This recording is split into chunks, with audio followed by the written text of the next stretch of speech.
Hello, everyone.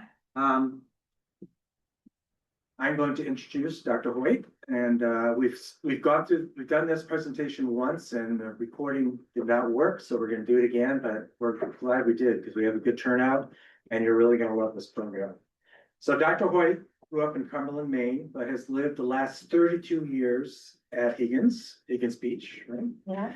She attended Bowdoin College and went to veterinary medical school at the University of Wisconsin. In 1999, she opened Cats on Call Veterinary Hospital here in town and retired a few years ago. Her two passions are art, animals, and travel. Although she is no longer practicing locally, she still donates her energies to veterinary work in Africa. She has spoken here previously on topics ranging from the Galapagos to leopard tracking in Botswana, and those presentations you can see on our website under recorded events in the events menu on our website, as well as this one, once it's up and running, which will be about less than a week. Now that she's retired, she'll have more time collecting experiences for future armchair presentations, we hope, because they're all so without any further ado. Thank you, everyone. I'm so happy to see all of you here. I'm just thrilled to be able to share both my passions with you guys. So let's begin. So when people hear that I went to Madagascar, their first question is where exactly is that? And so it's this little island down here off of Mozambique, Africa, and about 250 miles, in fact, off of Mozambique. So it's a little closer to Mauritius than really Africa. And its location has provided some really unique opportunities in the animal and plant world. So about 115 million years ago, Madagascar, which at that time was part of India, broke off from Africa. And then about 88 million years ago, India kept going and Madagascar just stayed. And so this has resulted in a very long time, this beautiful island having its own unique situation in the world. And when you think about it, it's even more interesting when you introduce man into the picture. The first man in Africa arrived about 250 million years ago, give or take. And man had spread all over all the other continents in the world by 10 million years ago. And yet the first human that we're aware of that landed in Madagascar was only 2,000 years ago. So in the space of humanity, the animals and the plants of this island had a long time to do what they wanted to do without people. Heavens. It's only 500 years ago that the first Europeans arrived on this island. It is the fourth largest island in the world. Greenland is number one. I'll see if ask a quiz later to see if people know number two is is. It has the highest level of endemic species on Earth. Has remarkable diversity.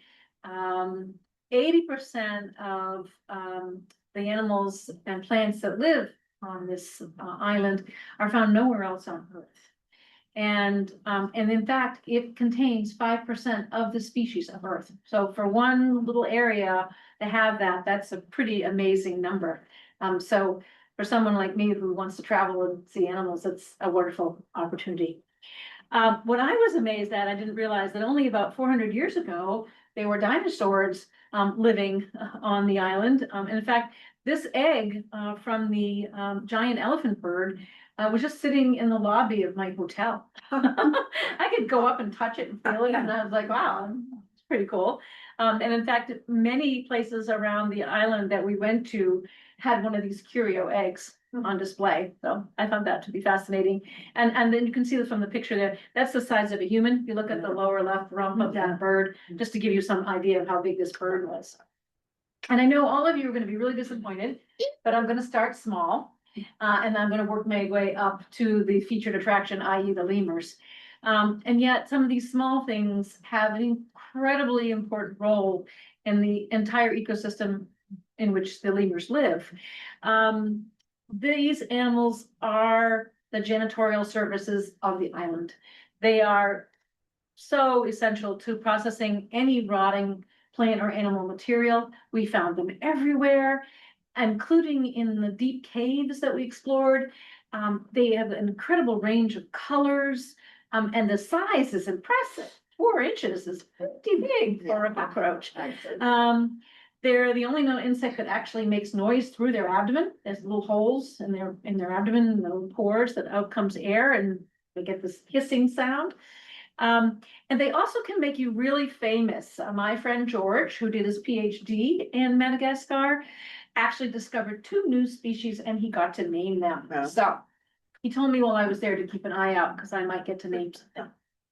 Moving right on, we have a really curious creature called the giraffe-necked weevil. Here we go. And you can see the male has got a little too much on the front end.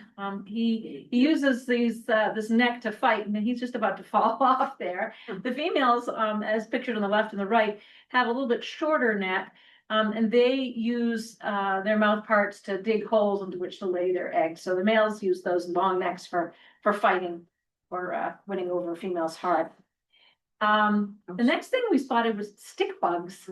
Now, I think you can probably see where the stick bug is in the picture on the left, but can anyone spot the stick bug on the right?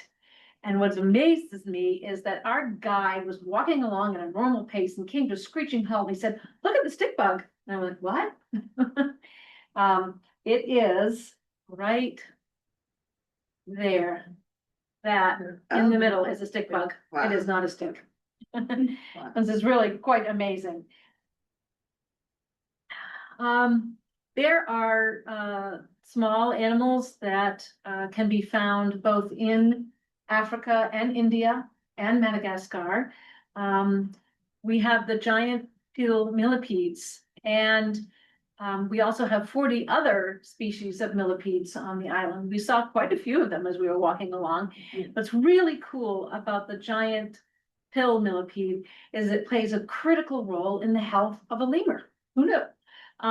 It has these benzoquinones, which are toxic to most species, but the lemurs can eat it. They get on a high, literally, they go high, and they salivate, and they take the saliva and they smear it all over their bodies in this high state, which protects them from malaria. They are a primate, and they are susceptible to malaria, and yet they don't get it because of this millipede. So here's an example of why we're starting with the small animals, because they really do make a difference when it comes to the life of the large one.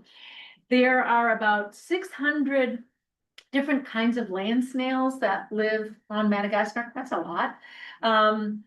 And yet, unfortunately, there are also an invasive species, the giant African land snail. So I did collect a couple samples here. This is Madagascar, and here's our giant African. And unfortunately, these guys reproduce and dominate and are pushing these little guys out.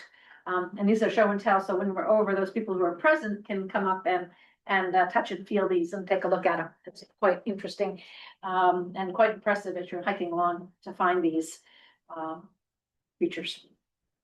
We stopped for a rest stop, and I looked over and I saw a pigsty. So if you look carefully, there's a little pink pig right there in between this. And I looked up and I saw the golden orb spider.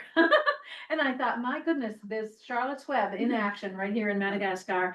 And I don't know about you, but 8.5 inches of spider would certainly protect any pig I know. Not all spiders create these beautiful webs. Some of them carry their webs with them and go fishing. And so we simulated an insect landing here, and watch carefully. 1, 2, 3. There we go. He throws his net out and tries to catch the bug. We just kind of tap something to get him to react that way. It's kind of cool. And I'll get you to watch that again, because it's pretty neat to see how we're just gonna throw out his net. I wish I had a slow motion camera for you, but still, it's pretty neat to watch. And handing up to the beautiful, we have this giant, beautiful comet moth. He was about this big. Wow. They only live for about 48 hours once they come out of their chrysalis, and So we're really lucky to get to see one. I took it and I put it on a curtain in the bus so I could have a background to see it because it comes out at night, and so it wasn't really easy to see. And it is the pollinator of the beautiful ghost orchid, which Darwin had found, but he didn't find this particular pollinator because also, like many of the other orchids, in fact, about 100 different species of orchid on the island are pollinated by these giant moths with these long proboscis. And because the stigma of the orchid was really long, Darwin prophesied that there were moths that must have pollinated these guys, but he never got to see one. It was actually 20 years after his death before these moths were actually discovered.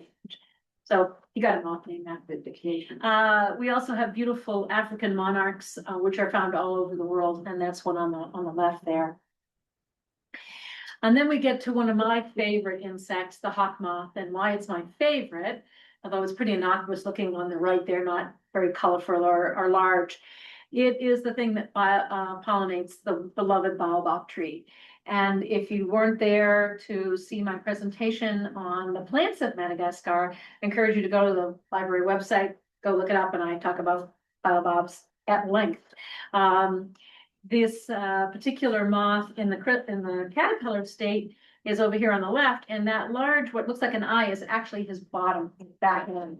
So he hopes that if a bird comes down and swoops down to take him, they'll take the back end and not the front end, which is where his the other end is where his head part is. Another really amazing bug that has distinctive links to the lemurs is the bacon bug. And I find that Dr. Courtney Borgenson is one of my little heroes in life. She recognized that there is widespread malnutrition and food insecurity in this country. It's widespread. And if you go and listen to my talk about the people of Madagascar, you'll get to hear about that. And sadly, because of that, if you've got a nice little friendly lemur in the tree, it's a good source of meat.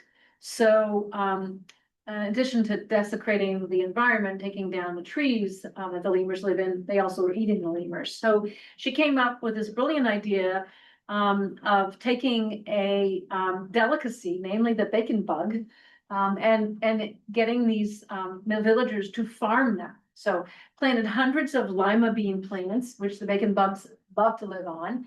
And so everybody had their gardens of bacon bugs, and they were able to get really high quality protein that way and less likely to kill a lemur. Wow. So it's a really cool story. The person, I've got a picture of a National Geographic there. That's from May of 2024. If you go find that copy, the whole story of Dr. Courtney's work is in that particular issue. Fascinating story. And I did get to go, see these bugs. I didn't get to try one because I didn't want to, contribute to the food insecurity of these people, but I was very tempted. Do you cook? I'm told it tastes just like bacon. Really does. Do you cook a bacon bug? No, I understand that they just eat it raw. Ooh. I think you can cook it, but my understanding is they just pop it in. Yeah. So some other things that I found along the way is the scorpion way over on the right. That's a baby scorpion. And if you know anything about scorpions, anywhere else in the world, a baby scorpion is quite deadly, even to a pretty large creature, and can really pack a punch. Fascinatingly, in Madagascar, they have no venom at all. Zero. In fact, none of the snakes have any venom. In fact, there's nothing that can kill you except maybe the malaria bug. Listen to me, the malaria that's carried by the insects. And we've got dragonflies found all over the world, including in Madagascar. And then we've got this chrysalis, and my guide had no idea what moth or butterfly came out of this chrysalis. It was about this big. Maybe I found a new species. I don't know. But it's as close as I got. Pretty cool though, and pretty exciting to walk along and spot that. Moving right up out of invertebrates, we're going into the vertebrates. This is a keeled-plated lizard. I just think his colors are beautiful. So it was really dramatic coloration. The reptiles are fascinating. This little guy on the left, this reed frog, is about this big, little teeny guy. And the tomato frog, I can't imagine how he got that name, is about this big.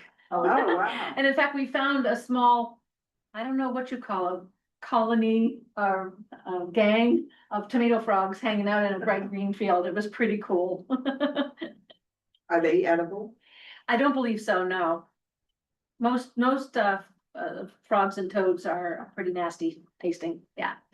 And I took a bunch of pictures of all different other kinds of species of frogs, tree frogs, digging frogs, puzzle frog, just fascinating the wide array of different colored species that I got to see there.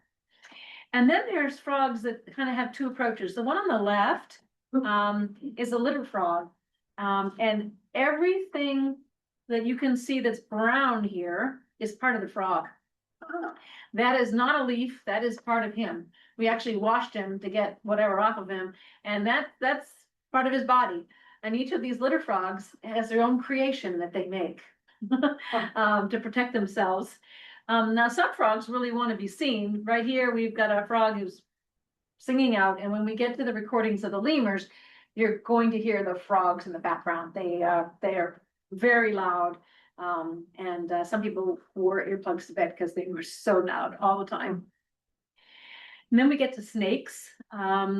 We've got the garter snake on the left. We've got a ground snake, and that bright red color, if you know anything about snakes, anywhere else in the world means danger, danger, danger, poisonous, poisonous, poisonous. But our guide picked that one right up. Said, hey, look at this. This is pretty cool. And on the far right is a hognose snake, and this one is commonly found in the homes of the Malagasy villagers.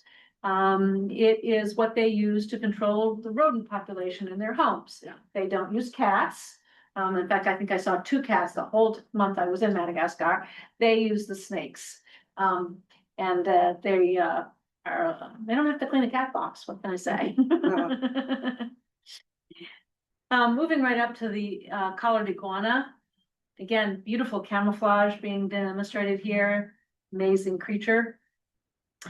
And then we were very excited to get to see a wild tortoise here. The one on the left is a spider tortoise. And I was aware of both of these species because we see them in this country. Unfortunately, they get black market smuggled in. That spider tortoise was worth between $200 to $1,000, depending how big it is. But the radiated tortoises are worth a lot more, $1,500 to $3,000. These 2 species were actually in a reserved area. They had been confiscated at the airport. They were the lucky ones, but beautiful nonetheless. Little guy. I could probably spend a whole hour talking about the birds at Madagascar. 60% of the 300 species that are there are endemic. You find them nowhere else in the world. I've put a couple smatterings of some of my favorites here. On the bottom right, we've got the paradise flycatcher. On the upper left, we've got the helmeted banga. Look at that brilliant blue nose. Isn't that amazing? And above him, we've got the sunbird. They don't have hummingbirds in Madagascar, but they do have these beautiful sunbirds that kind of fit that ecosystem niche. And then the famous crested drongo. And if you come to the website and look up my talk on the Malagasy people, you'll get to hear the whole story of the crested drongo, which is forbidden to injure in any way, shape, or form. Then we've got the wonderful Scopes owl, and this is a fun little recording that we made. Yeah. Gonna sing for us here. I'll just buddy.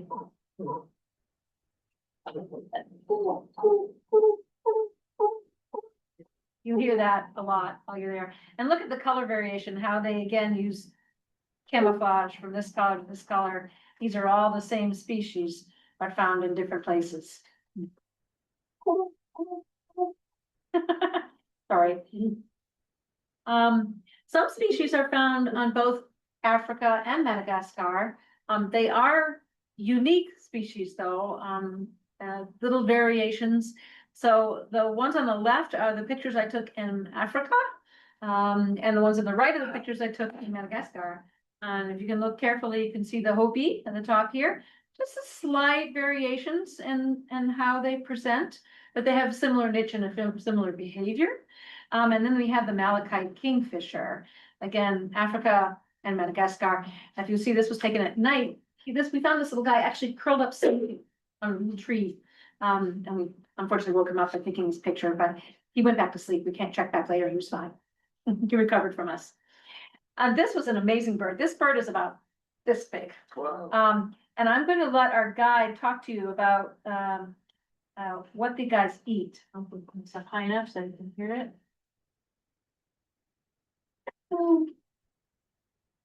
This one is almost omnivorous. I didn't see it feeds on the leaves, but I saw insect, roots, and small vertebrate like the gecko, the green gecko, the small size of lizards, even snakes, chameleons, and especially the snails. So I don't know if you could catch that, but they are looking for fruits. So they have at least the small geckos, snails and snakes. So quite a varied diet and brilliant. Moving right along to the birds of prey. This is not a bird of prey. This actually is a tree that fell over, but I thought it looked just like a bird of prey diving down into the forest. So we have the Madagascar buzzard, the Madagascar kestrel, and the black kite. The black kite is the apex predator, and this is what everyone fears. It eats almost everything, including baby lemurs. So there's a special call that the lemurs will make, and they'll look up and there's a kite above. And it was really exceptional to get to have a shot of it landing because normally they're only about 100 feet up in the air. Moving right along to the cute little geckos. So if you start off on the left, I don't know if you can look at that picture and see if you could spot the gecko in that one. And then I got a little bit closer and I think it's a little easier to find. And then I got up really close and now you can see his head quite well. Go back to the first one. And this little black area here, we think, oh, that must be his back leg because here's his front leg. But actually, that's the base of his tail.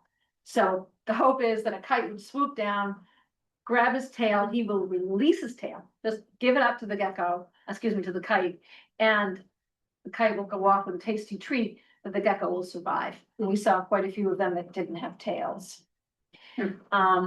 More geckos that are showing off their ability to have amazing camouflage. You always think of chameleons as being the species that are great at this, but I found the geckos to be equally gifted in the ability to hide and mimic. It's a green leaf gecko, looked like just one of the leaves there. We've got a velvet gecko between two baobab trees. Here's a mossy leaf gecko, and what's fascinating about this one is he actually has a mini brain in his tail, and when a kite swoops down, he will drop his tail. He doesn't have to be grabbed. He will literally give it up. It will fall to the forest floor and it will wiggle and writhe and move like a gecko through the forest. And the kite will go after that. He'll hold perfectly still. He'll survive and the kite will get the tail. So. Chris, do they regenerate too? They regenerate. Yes, they do. But we did see quite a lot that didn't have their tails. The ocelot gecko, beautiful coloration. And I found the Satonic leaf gecko to be fascinating. And look at the red colors that he got there. And then went right over to being a dead brown leaf. And it's thought that his eyebrows look rather Satonic. So that's how he got his name. And now we're getting to the chameleons. Walked right by this one at first, and then you can spot him. He's in the back there. You can see his eye on the left-hand side. They're very good at hiding. And what's fascinating about this, and I'll let the guide explain it, is that they can have different colors on different sides of their bodies at the same time. Different colors only have sides, body, bigger eyes. So you know, the first, this side is a dull colors, and then if you look to the side here, it's a bright colors because there's no lights. Let me show you, okay? Yep. You ready? Ready. Here we go. You see, it's still green. You see, very bright green here. And this side, you see, It's a year. Me cool. You know? I didn't know that they could do that, you know, one half of the body being one way, half the body being the other. We also found a minute leaf chameleon, one of the smallest ones in the world. It's about that big.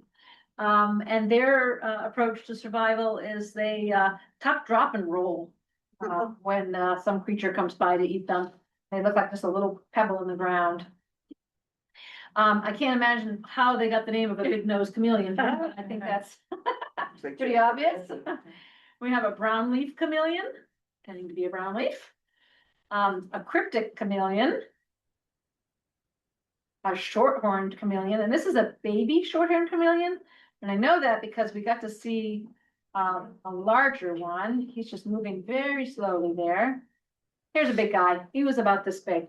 That's a full-grown one. And again, look at the camouflage that you see, whoops, on that side there. We've got the panther chameleon, so named because of the way he moves. And I've got a little video here. What's fascinating about these guys, all of the chameleons, they have this jerky front-back movement. And it's meant to mimic a leaf in the breeze.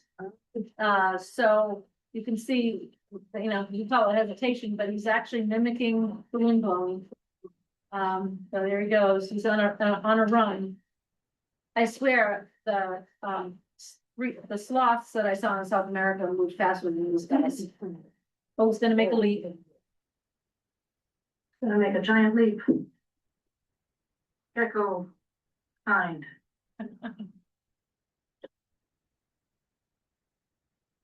The warty chameleon. Hence the bumps. And then we have the giant Malagasy chameleon, which, I mean, his head was like this big. It was amazing. And yet you could walk right by him. I was very excited to spot the ring-tailed Bonsira. Very unusual find, really cool. It looked a lot like a mongoose. And this one was out, actually there were two of them, and they were out hunting for something to eat, namely a chameleon. And see, he's digging in, and he actually found one, as my next shot here is him chowing down on one of the chameleons. Got himself a nice panther chameleon. See, there's two of them there, he's munching away. So he gets to have first dibs, I guess, and caught it. Beautiful colored creature. And so now we get to the main attraction. I know all of you came to see the lemurs. And I'm sorry you had to wait so long, but hopefully you got to learn a little bit some of the other fascinating creatures.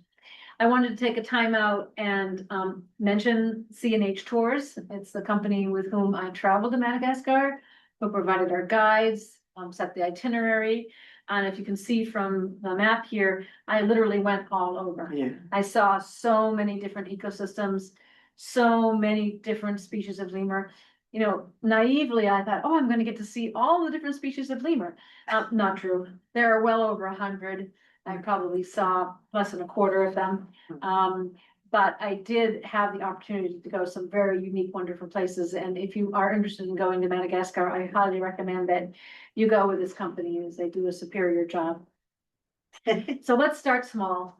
The small and mighty mouse lemur. There are 24 species in every single region that you saw on that map that I went to. They had their own unique mouse lemur. And it was really funny because they just were so proud of their mouse lemurs. That's what they wanted to show you first. And they were darn cute. In fact, this one here decided to come every morning, watch us eat breakfast. So we jokingly decided we were going to test to see whether lemurs, all lemurs, including mouse lemurs, were actually primates. So the way we did this is we put out a piece of banana up in the rafters and to see what would happen. And I'm sitting there and the answer is yes, it's fine. Took the banana. This is a little video of a furry-eared dwarf lemur. And it's not that exciting a video unless you realize that this is really, really an exceptional find. Like the guy was really excited that we found this. It was very hard to spot this guy. It's a nocturnal creature and very, very rare to get to see. So I had to stick it in there just to toot my horn. Next, we move on to the fork-marked lemur. And you can see the dramatic, markings like a fork in the forehead. They're, about 3/4 more the size of a mouse lemur. And I've taken some recordings. Some of them are better than others. But bear with me. I think that they'll be interesting to you. Right there, that's it. Okay, sounds a lot like a bird, doesn't it? To me it did, but that's him or her.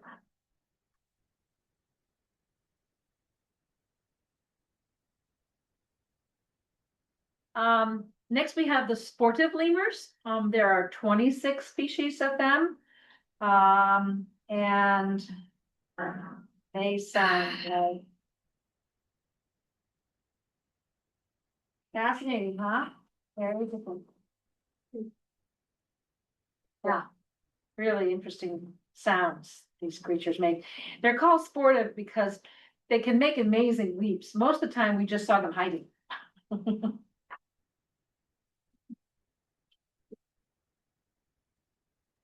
Okay. Next is the bamboo lemurs, the greater ones. There are 3, maybe 4 species. There's some debate as to whether there's a separate species, and that's because most of them are nocturnal, but this western lesser, likes to be out during the day. We'll start first with the nocturnal ones. Many people think that lemurs look a lot like, or act like cats. And this video certainly supports that theory. This mama lemur decided that she did not like our presence, and that we were much too invasive. So she took her baby right by the scruff like mama cat would, and away she goes, being sportive. And yet this diurnal northern bamboo lemur had no problem with us whatsoever. It spotted a piece of bamboo right in front of us that it thought would be very tasty, so it came right down to the tree. And was just looking around actually for snakes on the ground. It doesn't care about us, it's worried about the snakes. And it sat right there and had a good munch. And I picked up this piece of bamboo afterwards, and it's just this really hard thing that did not look very tempting and tasty to me, but he was very pleased. Next, we get to the ring-tailed lemur. The ring-tailed lemur is the one that most of you have seen if you've been to a zoo. It's the most common kind of lemur found in the zoo. And I think that's probably because it's the most unaffected by humans, in terms of not caring a hoot if we're there or not. This little guy was across the way and I tried to take a picture and he just kept coming closer and closer and closer. And then he got a hold of my pole and looked up and said, "What is that?" Too close to take a picture, so somebody else got this shot of me trying to take a picture of a ring-tailed lemur who was more curious about me. Now they make 2 very distinct sounds.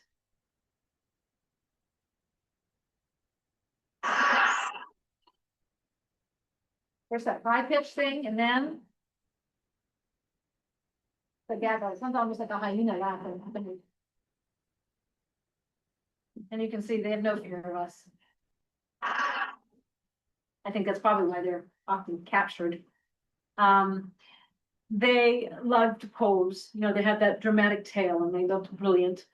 This one liked to pose on our breakfast tray, thinking that maybe he could get a little something. They were very naughty and they would try to steal food from us.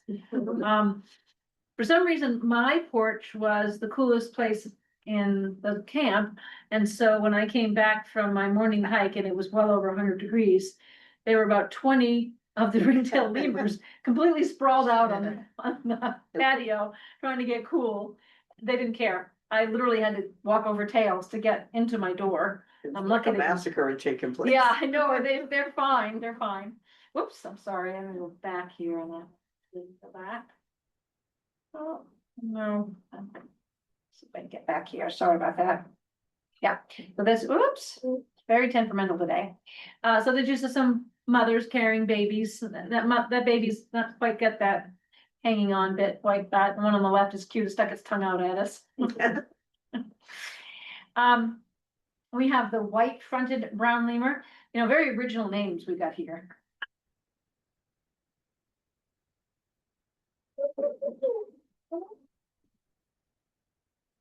There's all the other cacophony going on too. It's hard to catch those recordings, but I'm telling you.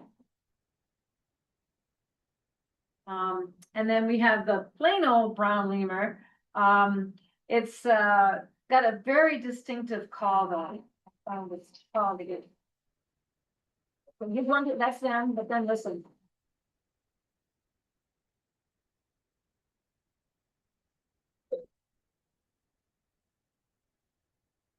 Okay. That's, watch out. And the guides knew what the different calls meant, like, one of the times they called out and it said that there was a fossa trying to catch a baby. They knew that call, so we were trying to find the fossa, we didn't find it, but, it was pretty cool that he knew what that sound meant. I do think they have the cutest babies though, I know they're just brown, but they're just absolutely adorable. I think I have about 500 pictures of them. Then we've got the red-fronted brown lemur. Again, very vigilant. See that frog? Almost under gentle. Yeah.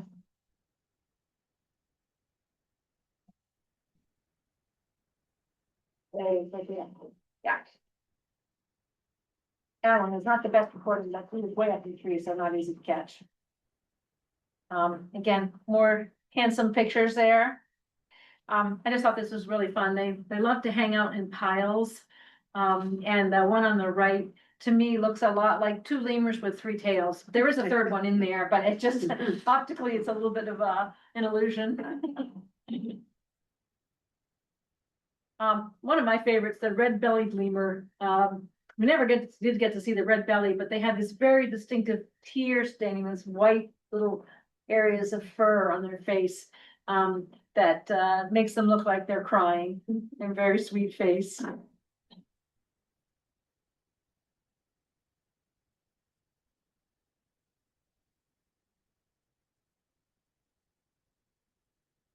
If you can hear that, a little chirp, chirp, chirp. Did you catch that? Did I play it again or did you get it? It's very little high pitched. Again, hard to catch them. It's high in the tree. Beautiful babies though.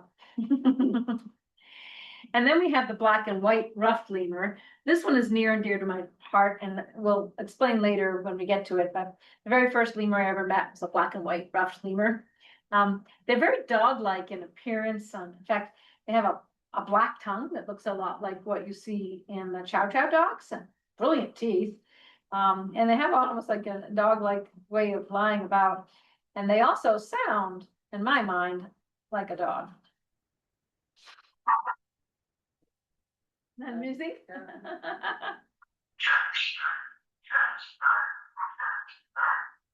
Pretty cool, huh? And now we get to my favorite sound. There's a subset called the Indiri family, and this is. Anybody who's been in the water and heard whales? Very whale-like in sound. Very eerie when you're walking through the forest and you hear this noise. Just a brief spot of the eastern woolly lemur, another one of those that was really, really hard to find, and I was really excited to get this shot. Very cool creature. And then we come to the dancing lemurs. The sifakas literally dance. And they also have quite the vocalization. It's like crows or something like that, or ravens in the tree. That's a sifaka.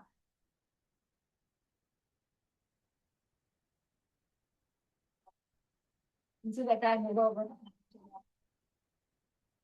They're imitating each other, like Mike, oh, hang up. So sifakas like to be right-handed or left-handed when they dance. So we'll start out first with the left-handed dancers. We'll lead into it. Kept waiting for him to go. There you go. Come on, little guy. You can do it.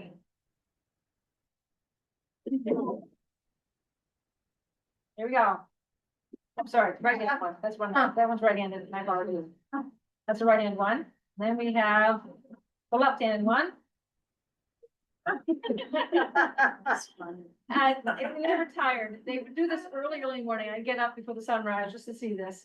And then they had this one that says, I'm not right-handed, left-handed, I'm ambidextrous, so I'm just gonna go straight ahead. He's swimming.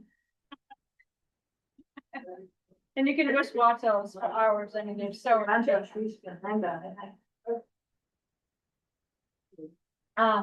This one, they didn't care we were there, they went right through the middle of our little sitting spot.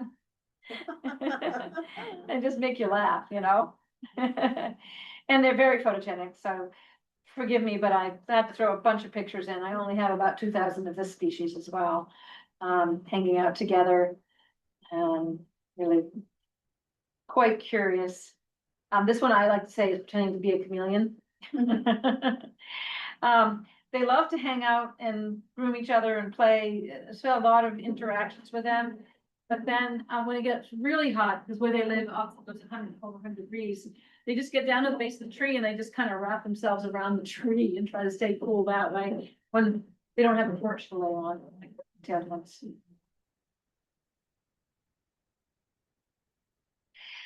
What's really amazing about this species is the fact that they hang out in these trees, which have spikes about this big all over. If you look carefully, try to see it. There's a little spikes everywhere. We talk about the tree in the plant talk, but look at these beautiful, delicate, little soft paws. And they leap 30 feet and they land on these spikes, trees, and they don't harm themselves. It's a little mystery as to how they manage to do that. It's really quite amazing. They do hang out a lot too. I've got lots of pictures of them hanging out together, alone. And then we get to the Deccan sifaka, which to me, this one looks like he's just in shock. Like he's just like, what? He almost looks like he's just incredulous about anything that's going on around. Yeah. And I included this because this is what lemurs do 90% of the time. Much of the food, the fuel, the leaves they're eating really aren't high nutritional value, so they have to eat continuously, like 8 to 10 hours a day to get enough nutrition for their body. So this is pretty much what they do all day long is eat, and eat some more. We have the Dynamite sifaka, which I think is one of the prettiest ones. I mean, what beautiful color, this gray, tan, white. Really, these creatures often are so fascinated about us. I love this one image I have of the whole group of us. There were 14 traveling together, and we're all looking up at the tree, and then looking down of the sifakas going, what are they doing down there? You know? Then we have the Milne Edwards sifaka, and they use, whoops, whoa, that one happened there. My apologies, everybody. I'll get that back in just a second. Decided that it wanted to go crazy on me. This particular one is world famous for an interesting reason. Let's get this baby back here. Let's go right on. Give me, I'm going to just zoom ahead.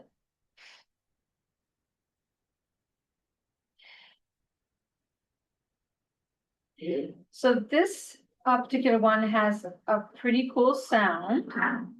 More importantly than that.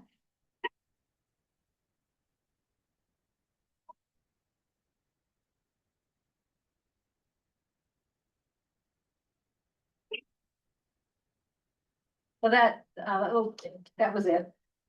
But it was made world famous by this amazing woman. This woman represented the high point of my trip. Dr. Pat Wright is to lemurs as Jane Goodall was to chimpanzees.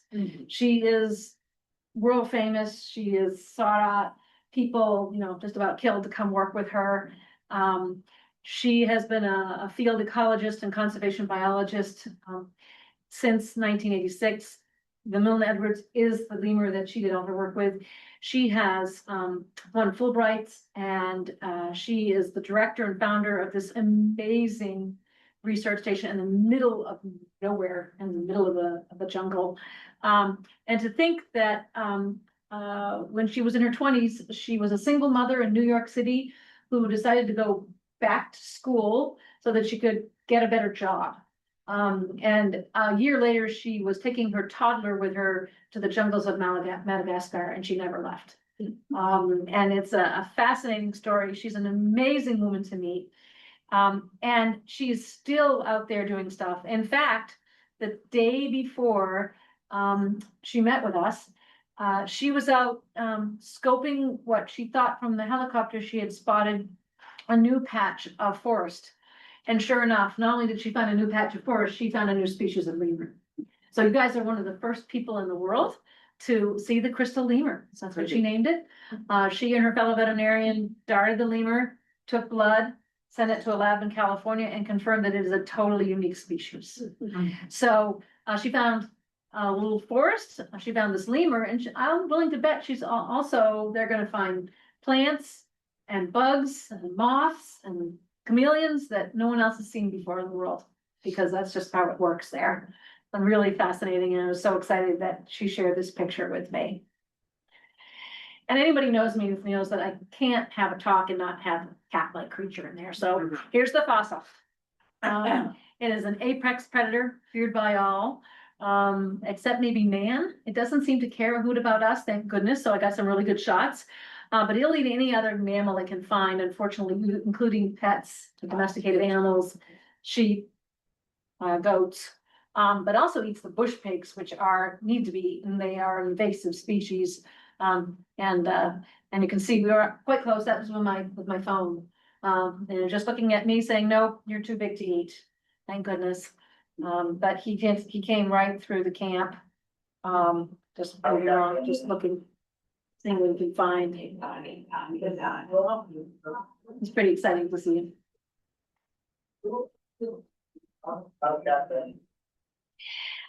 This last shot, I didn't get to take this one, so I don't take any credit for it. One of my friends took it, but I just thought it was a great ending shot of a chameleon actually at sunrise.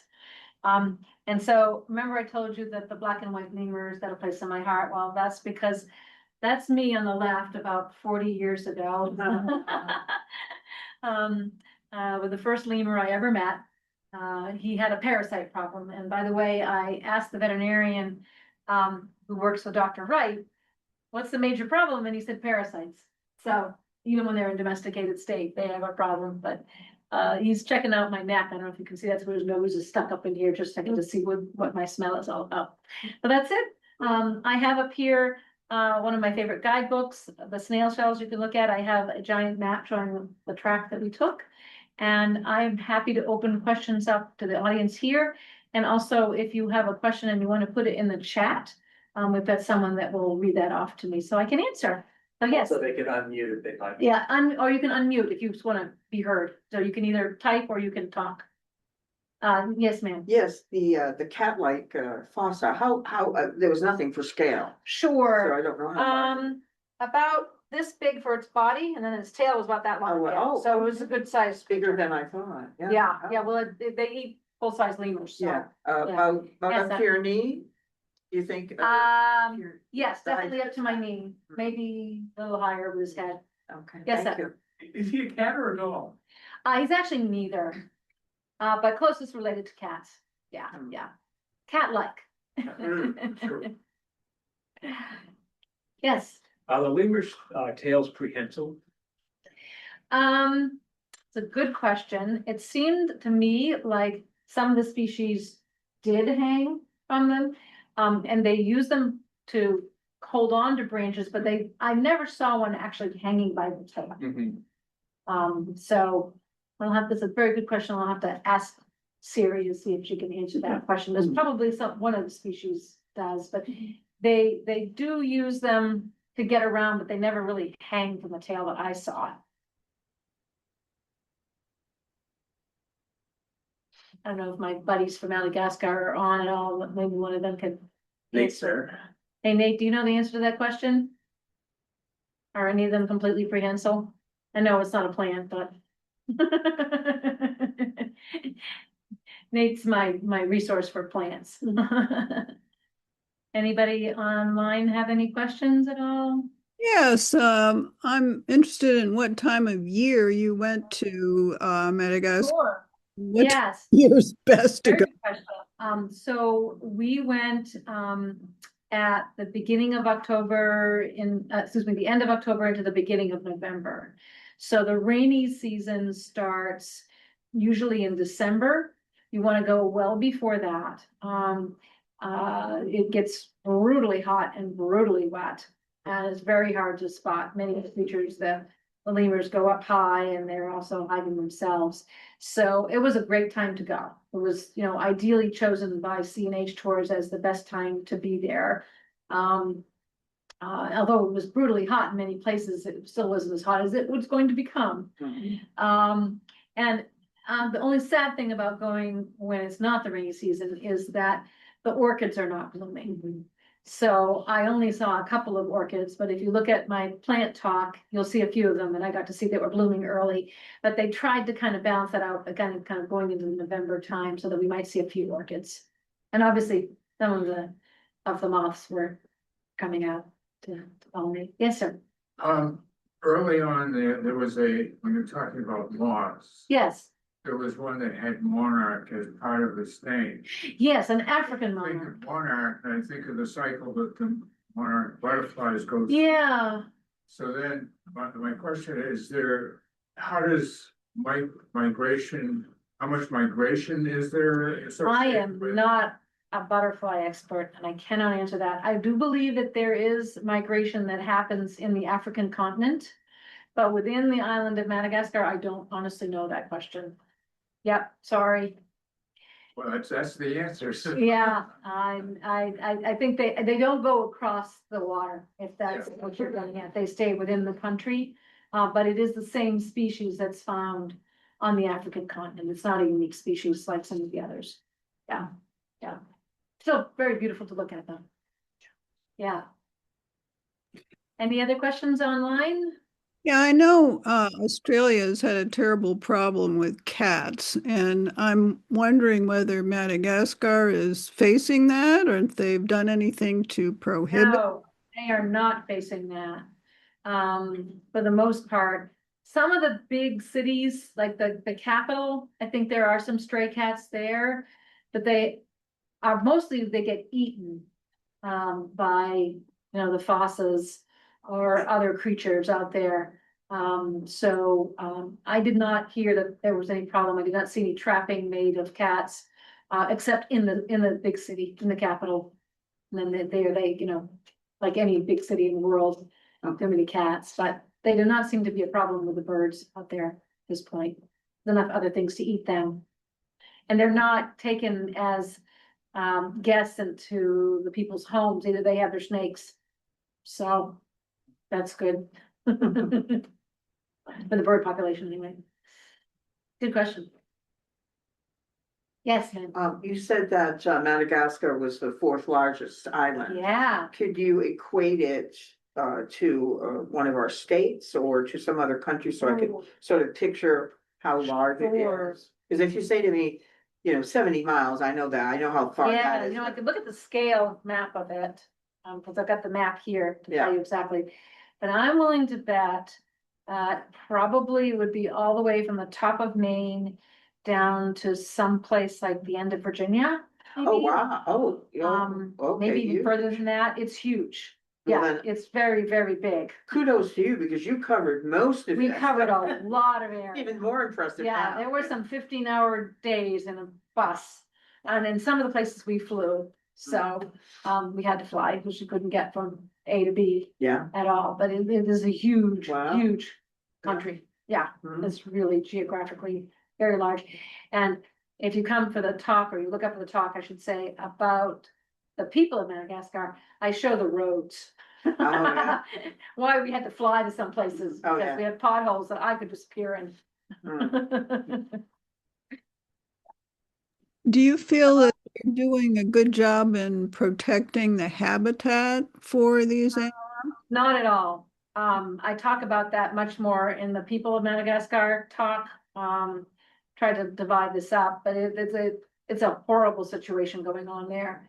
The people are starving, they're devastating, destroying the habitat all over the place. I could really write gloom and doom. And I do so in that talk, so if you wanna go hear the gloomy part, go listen about that one, but it's really bad, you know? The bacon bugs are not gonna save the lemurs. Only actually people like us who go there and support tourism and bring in the tourism dollars are going to counteract the other ways and means that they make their money. Yeah, so I encourage everybody to go. Save a lemur. Yeah. Okay, perfect. All right, Well, thank you That was everyone for wonderful. being here. Nice to see you all online. I appreciate your having an audience and the great questions, and now I have some homework to do to go find out the answer to this. That was wonderful. Thank you. You're very, very welcome. My pleasure. Thank you. Thank you, Lonnie. I love it. Let's- Oh, and by the way, the third largest island is Borneo, and that's the next place I'm going. Oh, wow. So I leave in April. So that'll be the next armchair talk. How long? we- Have you been there before? The Borneo, no. No. Greenland, well, Greenland. Greenland's number one. and- Greenland's one It's two. is Papua New Guinea, Oh.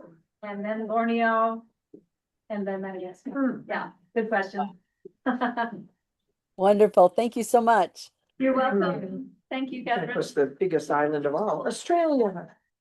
Yes, that was me. That's where I used to Yeah. bring all our cats all the time. I used to, Yeah. Yes, yeah, many years.